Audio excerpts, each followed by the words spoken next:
Stove on చేసుకోండి. ముందుగా ఒక గిన్నె పెట్టుకోండి. అందులో కొద్దిగా ఆయిల్, చల్లచారు చేద్దాం.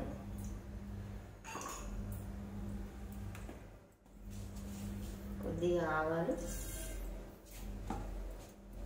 కొద్దిగా జీలకర్ర, అది కొద్దిగా గోలిన తర్వాత పచ్చిమిర్చి, ఒక 3 పచ్చిమిర్చి,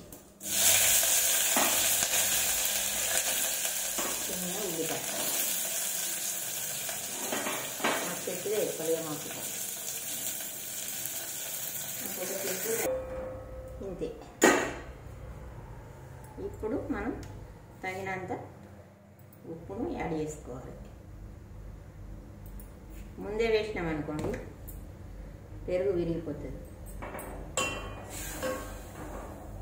ఓకే, ఇంతే. స్టవ్ కట్టేస్తాను.